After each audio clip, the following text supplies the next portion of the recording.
8월 둘째 주 그룹 큐티 나눔입니다. 제목은 내가 속히 오리라입니다. 우리 하나씩 살펴보도록 하겠습니다. 1번, 주님이 재림하실 때 양극단 현상이 발생합니다 라고 되어 있습니다. 첫 번째 질문은 이렇게 되어 있습니다. 누가 복 있는 사람입니까? 7절인데요. 제가 한번 읽어보겠습니다. 보라, 내가 속히 오리니 이 두루마리의 예언의 말씀을 지키는 자는 복이 있으리라. 누가 복 있는 사람입니까? 두루마리 예언의 말씀을 지키는 자라고 되어 있습니다. 여러분, 여기서 말씀을 읽거나 보거나 듣거나 여기서 끝나는 게 아니라 지키는 자라고 되어 있습니다. 한마디로 얘기하면 순종하는 자라고 얘기할 수 있죠. 계시록 22장 말씀을 보면 주님이 속히 오리라라고 하는 표현이 3번에 걸쳐 등장 안 합니다. 3번에 등장했다는 것은 중요하다는 것, 그걸 반드시 이루어진다는 그런 의미가 있겠죠.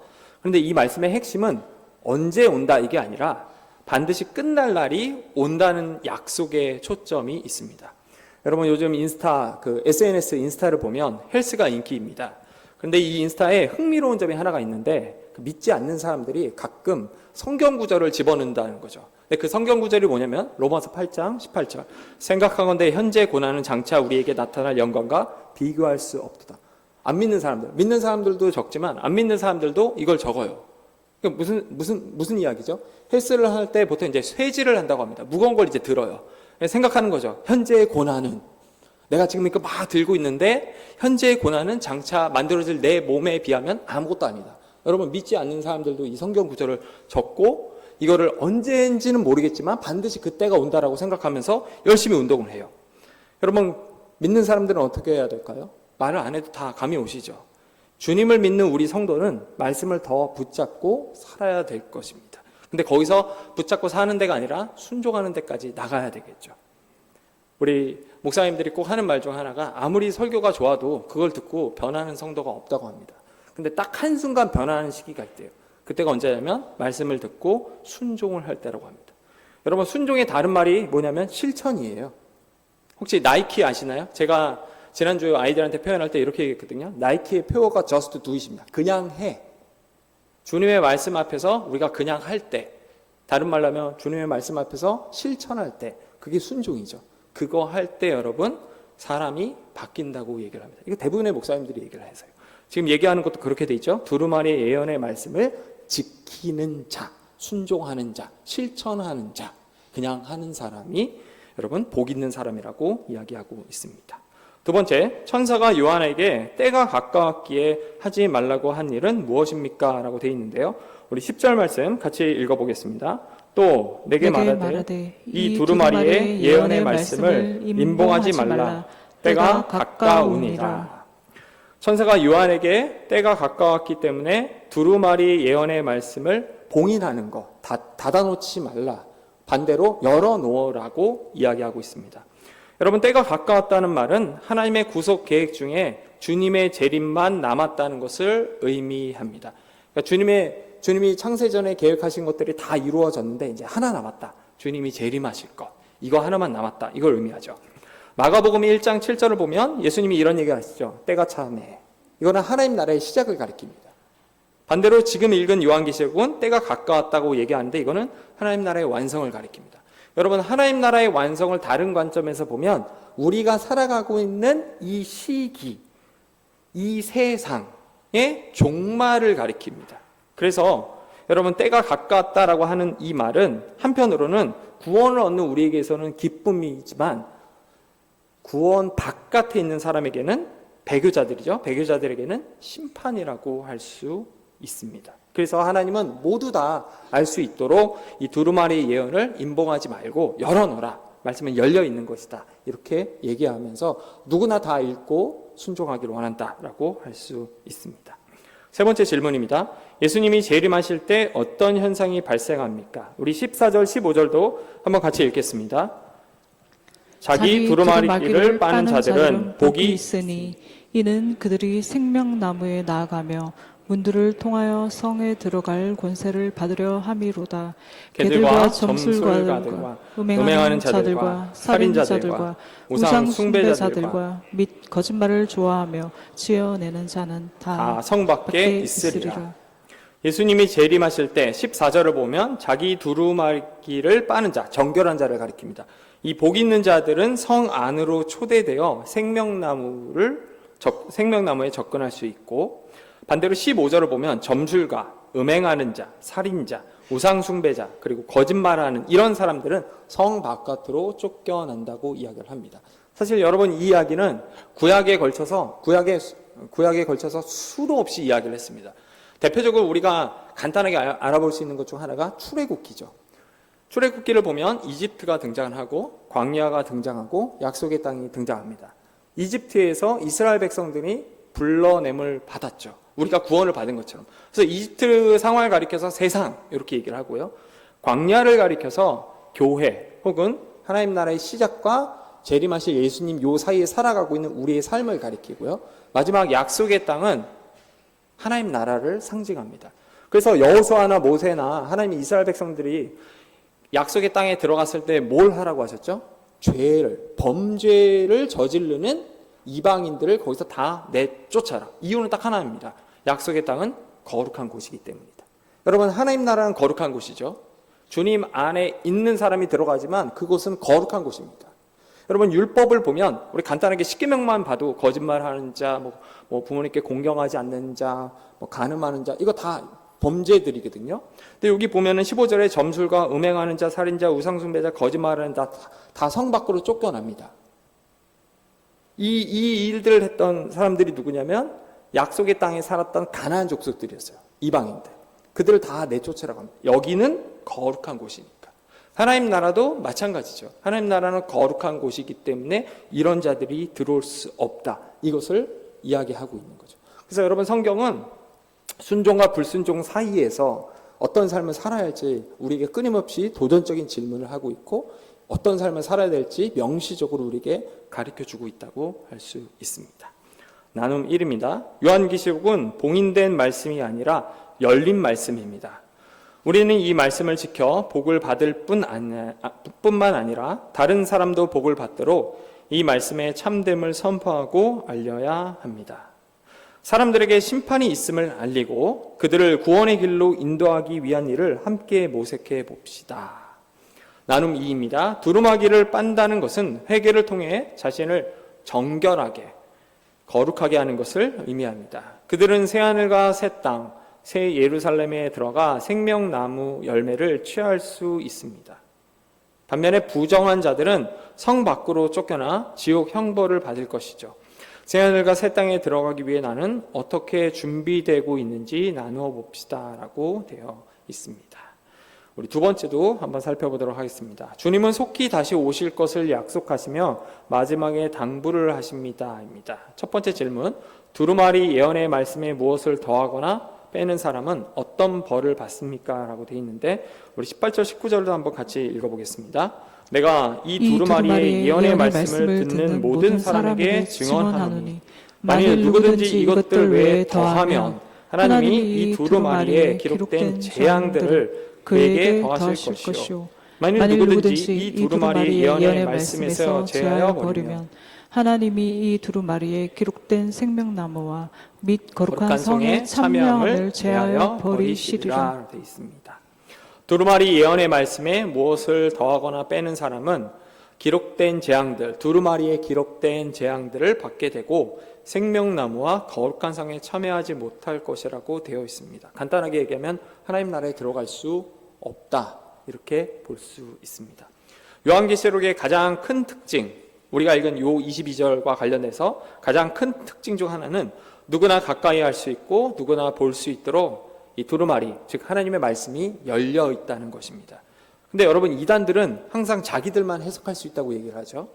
그래서 이단들의 특징이 뭐냐면 폐쇄적이라는 것입니다. 대표적인 집단이 여러분 신천지죠. 신천지 아닌가요? 아니라고 하시면 큰일 납니다. 신천지죠. 신천지는 자기들만 생명나무인 어린 양을 보유했다고 얘기합니다. 또 자기들만 요한계시록을 온전히 해석할 수 있다고 얘기합니다. 근데 성경은 요한계시록 요 말씀을 가리켜서 뭐라고 얘기하냐면 열려있는 말씀이라고 합니다. 그래서 여러분, 신천지 같은 이런 이단들, 폐쇄적인 집단들을 향해서 성경 본문의 말씀이 이렇게 얘기하죠. 재앙을 받게 될 것이며 생명나무와 거룩한 상에 너희는 참여할 수 없다. 이렇게 얘기합니다. 아마 신천지가 지금 제가 한 이야기를 들으면 반대로 해석할 거예요. 너희들은 어린 양이 없으니까 그렇게 해석하지. 근데 여러분 이거 상식적으로 생각하면 딱 됩니다. 제가 우리 교회에서 한번 얘기했던 것 같은데 오래전에 신천지가 뜨기 전에 어떤 교회 청년부 그 집회 설교하러 갔다 온 적이 있습니다.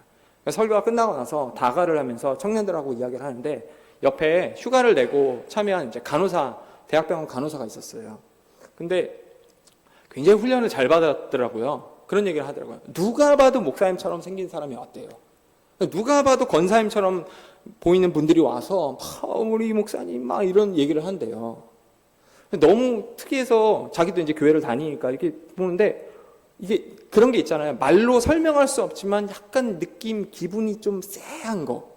그래서 기록을 해놨대요. 근데 그 사람의 이름이 이만희였어요. 신천지가 뜨기 전이었어요. 근데 그 이야기를 하면서 뭐라고 했냐면 저한테 그러는 거예요. 생명나무이신 어린 양이신 그분께서 감기인지 뭔지 몸살 걸려갖고 수혈을 받고 계신다고. 이 어린 양이 수혈을 해주셔야 되거든요. 생명나무가. 수혈을 받고 있어요. 상식이죠. 근데 이단들은 왜 여기에서 못 빠져나갈까요? 폐쇄적인 집단 안에서 습관적으로 그걸 계속 반복하니까 거기에 잡힌 거예요. 여러분 정상적인 사람들도 거기에 잡히면 못 헤어져 나옵니다. 나오는데 시간이 2배로 걸려요. 우리 제자 훈련할 때 혹시 이런 얘기 하는지 모르겠지만 제자 훈련할 때 사람이 바뀌려면 지금까지 살아왔던 삶의 2배의 시간이 걸린다고 하죠. 지금까지 살아왔던 삶의 습관을 지우는 시간이 필요한 거예요. 그게 0이에요. 내가 10년 동안 A라는 방향을 향해서 살아왔다면 반대로 살아가야지만 0 스타트가 되기 때문에 2배의 시간이 걸리다고 해요. 그러니까 정상적인 사람도 폐쇄적인 집단에 들어가면 그렇게 돼요. 근데 여러분 상식적으로 내가 어린 양이다. 그럼 죽지 않아야 돼요. 내가 생명나무다. 죽지 않아야 돼요. 근데 그렇지 않죠. 여기는 폐쇄적인 집단이기 때문에 하나님의 말씀을 자기 마음대로 왜곡해서 듣는다. 두 번째 말씀 보겠습니다. 두 번째 질문 보겠습니다.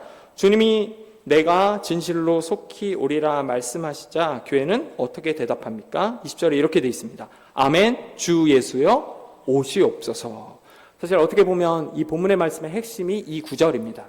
아멘 주 예수여 오시옵소서. 성경이 쓰여질 당시, 이 신약 성경이 쓰여질 당시 대화는 뭐로 했을까요? 아람어입니다. 반면에 기록은 헬라어로 했습니다. 그 이유는 당시 공용어가, 세계 공용어가 헬라어였기 때문이죠. 그러니까 우리식대로 하면 대화는 한국어로 하고 기록은 영어로 이렇게 한 겁니다. 왜 영어로 해야 되죠? 세계 공용어가 지금 그 영어로 되어 있기 때문이죠. 요즘 초등학교 애들한테 물어보면 왜 영어로 해야 돼? 하니까 트럼프가 나빠요 이렇게 얘기하더라고요. 요즘 애들은 진짜 정보가 엄청 빨라. 제가 이거 무서워들어 빵 터졌거든요. 트럼프가 나빠요 이렇게. 근데 트럼프가 나쁜 게 아니고 이제 세계 공용어가 영어이기 때문입니다. 우리가 부르는 찬양 중에 마라나타라는 찬양이 있습니다. 마라나타 주님 오시옵소서. 이 마라나타는 아람어입니다. 뜻은 주 예수여 오시옵소서입니다. 이 마라나타는 그리고 초대교회의 기도문이었다고 합니다. 그래서 12사도들의 가르침이라고 하는 디다케 문서에도 이 마라나타라는 용어가 등장합니다. 제가 사실 논문 쓸 때 울며 겨자 먹기로 이걸 한번 확인한 적이 있거든요. 필요해갖고. 그래서 이제 기억해서 슬쩍 한번 집어넣었습니다. 그냥 아는 척 하려고 넣었다고 생각하시면 되고요. 근데 여러분 왜 초대교회가 이 마라나타라고 하는 기도문을 사용했을까요? 재림신앙을 믿었기 때문에 예수님이 오실 것이다라고 하는, 언제인지 모르지만 주님이 그렇게 말씀하셨고 그리고 우리가 살아보다 보니까 신앙의 응답이 있었고 그러다 보니까 주님이 자연스럽게 믿어지는 거죠. 응답을 받고 하니까 순종을 하니까 주님이 응답하시고 이 과정이 계속 반복되니까 아 주님 약속하셨어 오실 거야. 재림신앙이 있었기 때문에 그래요. 여러분 우리가 익히 들어서 아는 것처럼 초대교회는 극심한 박해의 시기였습니다. 지금의 북한보다 더하면 더했지 덜하지 않았을 거예요. 하지만 이들은 주님이 다시 오셔서 악을 심판하고 우리를 구원한다는 소망, 그 믿음을 간절히 갖고 있었던 거죠. 그래서 마라나타, 주님 오신다는 걸 믿고 있었던 거예요. 제 친구 중에 이제 이 마라나타 찬양을 굉장히 좋아하는 친구가 있었는데 대학을 다닐 때 10년 동안 은행의 그 블랙리스트에 올라간 친구가 있습니다. 아버지가 교회를 개척했는데 안 됐어요, 잘. 7번 개척을 하시는데 다 실패를 하신 거예요. 마지막에 개척을 했는데 안 돼갖고 그날 자동차 그 보험을 뺐는데 그날 사고를 또 내신 거예요. 잠깐 이렇게 깜빡 졸라. 그리고 제 친구하고 동생 이제 통장에 이제 전부 다 이제 블랙리스트 10년 동안 올라가 있죠. 아르바이트를 하면 현금으로 받지 못하면 그래서 은행으로 돈이 들어가면 은행이 다 가져가는 거예요. 그걸 10년 동안 그 기간을 살았던 거죠. 자취를 할 수 없기 때문에 방학 때 같은 경우에는 친구들한테 이제 뭐랄까 이렇게 좀 안 좋은 표현으로 이제 빌어먹는 친구 자취방에 들어가서 같이 살고 몰래 기숙사 들어와갖고 침대 밑에서 살고. 근데 이 친구가 대표 기도할 때마다 꼭 이렇게 기도했어요.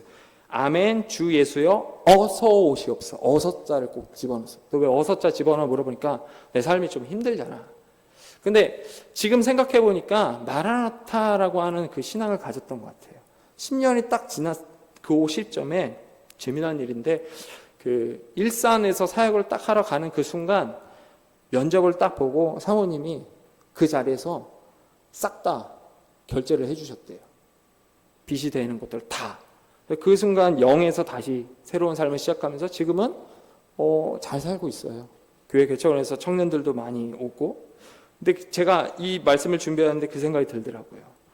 아멘 주위에서 오시옵소서. 고통 가운데서 고난 가운데서 힘든 가운데서 버틸 수 있는 게 주님의 말씀 이거구나. 이게 약간 도전이 되고 어떨 때는 그 친구를 보면서 약간 시기도 되곤 합니다. 근데 여러분 이렇게 반응하는 게 믿음입니다. 이렇게 반응하는 게 믿음이에요. 그리고 이거를 아까 얘기한 것처럼 순종이라고 할 수 있죠. 나눔 3입니다. 주께서 내가 속히 오리라 말씀하시고 교회는 아멘 주 예수여 어서 오시옵소서라고 대답합니다. 이것이 종말의 신앙입니다. 그리스도인은 주님의 다시 오심을 기다리며 사는 존재입니다. 지금 우리는 어떤 모습으로 주님의 다시 오심을 기다리고 살고 있는지 나눠봅시다라고 되어 있습니다. 우리 오전에 담임 목사님께서 설교하실 때 경험의 멸종이라는 책을 얘기하셨는데 저도 책 이야기를 좀 하나 할까 합니다. 우리는 없군요. 보통 이제 교회에서 많이 쓰는 건반 이름 중에 커즈와일이라고 있습니다. 근데 커즈와일이 미래학자 이름이기도 하죠. 제가 이번에 국제 도서전에 참여했을 때 커즈와일의 신간인 특이점이 온다라는 책을 하나 사서 보게 됐는데 오늘 이제 초등학교 아이들한테도 이제 설교 때 얘기를 했는데 이런 겁니다. 여러분 엘빈 토플러라고 하는 미래학자가 2006년인가 7년도에 정보를 공유하는 시대가 온다고 얘기를 했습니다. 좀 이게 무슨 말인지 이해가 안 됐어요. 그 당시에 우리가 CD하고 USB를 가지고 필요한 정보를 USB에 담아갖고 가지고 다녔습니다. 소유한다는 거죠. 그러다 2010년, 15년도에 이 책을 다시 봤는데도 이해가 잘 안 됐어요. 정보를 어떻게 공유해? 공중에 떠다니는 정보를 어떻게 나눠? 이렇게 하는데 넷플릭스 아시죠, 여러분? 넷플릭스가 딱 나오면서부터 제가 이게 이해가 되기 시작했어요. 미래학자가 이런 걸 하는구나. 그런데 1999년도에 커즈와일이 책 한 권을 쓰고 이런 얘기를 합니다. 인공지능. 99년도에 인공지능 얘기예요. 제가 이 책을 보니까 앞부분에 1950년대부터 인공지능 실험이 있었다고 합니다. 1950년대예요. 좀 약간 소름이 돋기 시작을 했는데 커즈와일이 이때부터 무슨 얘기를 하냐면 2030년이 되면 여러분 앞으로 몇 년 남았죠?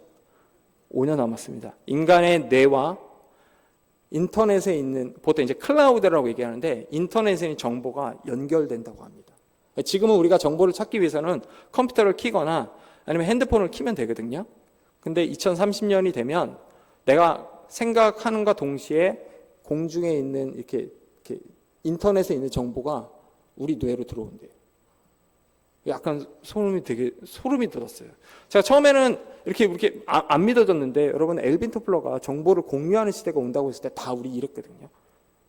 근데 그 시기가 왔어요.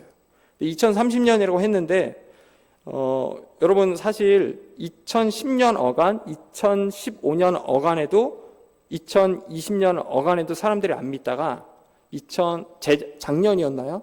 제가 챗 GPT 나오자마자 두 번째 주에 바로 썼거든요. 근데 GPT가 나오고 얼마 안 있다 그 다음 업그레이드 버전이 나왔고 이번 목요일인가요? 5가 나왔습니다. 엄청 빨리 발전을 하는 거죠. 근데 미래학자들이 이 커즈와일을 향해서 2030년이 아니라 더 빨라질 수 있고 상용화가 되는 시기가 2040년에서 45년이라고 얘기를 합니다. 그러니까 여기 앉아 있다가 질문이 떠오르실 때 다들 이제 핸드폰 보시잖아요. 그게 아니고 그냥 이렇게 눈 뜨면 딱 정보가 딱 되는 거예요. 그러면 여러분, 제가 감히 예언하건대 과거에 있었던 666 사건이 또 돌아다닐 수도 있을 겁니다. 근데 여러분, 제가 얘기하고 싶은 건 이게 아니고요. 인공지능에 관한 것입니다. 여러분, 과거에 우리 삶에서 문제가 터지면 누구를 찾았죠? 신앙이 있든 없든 마을의 어른을 찾았습니다. 마을의 어른을 가리켜서 우리가 장로라고 얘기를 해요. 제가 예전에 그 장신대에서 그 신학을 공부하시는 목사님 얘기를 들어보니까 마을에서 고기를 잡거나 하면은 이렇게 어른을 향해서 먼저 가져다 준대요. 자기 그 마을에서 어른은 자기 아버지 목사님이었던 아버지하고 또 옆집에 살던 교회는 안 다니지만 어른, 장로라고 부르는 분이 있었대요. 그러니까 과거에 우리가 문제가 생기면 어른들을 찾아가서 상담을 합니다. 믿지 않는 토속 신앙을 가진 사람들은 무당을 불러다 굿을 했겠죠. 요즘은 조금 바뀌어갖고 약간 문제가 생기면 어떻게 하죠? 스마트폰을 다 킵니다. 근데 만약에 인공지능이 제가 지금 얘기한 것처럼 발전을 하면 여러분, 문제가 생겼을 때 하나님을 찾을까요? 인공지능을 찾을까요? 인공지능을 찾겠죠. 그러면 누가 신일까요? 누가 하나님의 자리를 대체할까요? 제가 책을 읽으면서 이 생각을 했는데 한 주 전쯤에 제 그 지인이 링크를 하나 보냈는데 이미 미국에서 신학자분 한 분하고 사회학자 한 분이 이 얘기를 논했어요. 앞으로 인공지능이 하나님의 자리를 대체할 수 있을 것이다. 되게 무섭습니다. 여러분, 제가 초등학교 아이들한테 늘 2달에 걸쳐서 하는 얘기가 있어요. 성경 읽어? 기도해야 돼. 안 해요. 안 합니다. 해야 되거든요. 여러분, 신앙이 어떻게 성장을 하냐면 내가 성경을 읽고 어렸을 때는 성경을 읽는 그 순종을 통해서 성장을 해요. 기도를 통해서 응답을 받는 그 과정들이 쌓이면서 하나님 계시구나. 그러다 하나님을 정말 만나기도 하고요. 그런 응답을 통해서 문제가 생기면 주님을 찾아야 되는구나. 이거를 우리가 배웁니다. 근데 우리 삶 속에서 이 과정이 사라지면 그 빈 공간을 앞으로 누가 채우냐면 인공지능이 채우는 거죠. 사실 인공지능 얘기할 필요도 없습니다. 스마트폰이 우리 삶에 들어와서, TV가 우리 삶에 들어와서 하나님 자리를 찾은 게 굉장히 많아요. 제가 설교를 처음 시작하면서 이렇게 얘기를 했죠. 모든 목사님들이 동의한다는 거. 아무리 좋은 설교를 해도 사람이 바뀌지 않는데 언제 바뀌냐면 주님의 말씀에 순종할 때. 왜 순종할 때 바뀔까요? 간단해요. 순종을 해봤더니 주님이 일하심이 느껴지고 경험되고 보여지고 만져지거든요. 순종을 하니까 경험이 쌓이는 거예요. 주님 살아계시구나. 순종을 해야겠구나. 순종을 하니까 주님이 느껴지는 거죠. 여러분, 다음 세대에 놓고 기도하잖아요. 거기서 멈추면 안 되고요. 다음 세대가 순종할 수 있는 부분들을 우리가 이끌어 가야 됩니다. 우리 사실은 저만 하더라도 어렸을 때 그 수련회 가면은 3박 4일 아니면 4박 5일이었습니다. 맞죠? 그리고 특세 다 참여해갖고 앞에 나가갖고 그 어린아이들만 따로 이제 목사님들 부르시잖아요. 그러면 거기 가서 기도 받으려고 막 했어요. 지금 안 해요. 그럼 그 자리 누가 차지할까요? 누가 신이 될까요? 다음 세대에 이끌어 가야 되는데 여러분, 적어도 다른 건 다 몰라도 두루마리 말씀이라고 대놓고 얘기하잖아요. 포기하지 않아야 될 게 있다면 하나님의 말씀하고 그 말씀을 읽고 순종하는 삶이 아닌가 싶습니다. 결론입니다. 오늘 본문의 말씀의 핵심은 주님의 말씀을 지키는 자에게, 다시요, 주님의 말씀을 순종하는 자에게, 다시요, 주님의 말씀의 실천, 다시요, 주님의 말씀을 믿고 따르는 자에게 복이 있다고 하는 것이었습니다. 여러분, 한 주가 다시 시작되었습니다. 세상의 수많은 유혹과 마귀의 수많은 도전 앞에서도 주님의 말씀을 지키며 좌로나 우로나 흔들리지 않고 주님만 바라보며 걸어가며 승리하기를 주님의 이름으로 소망합니다.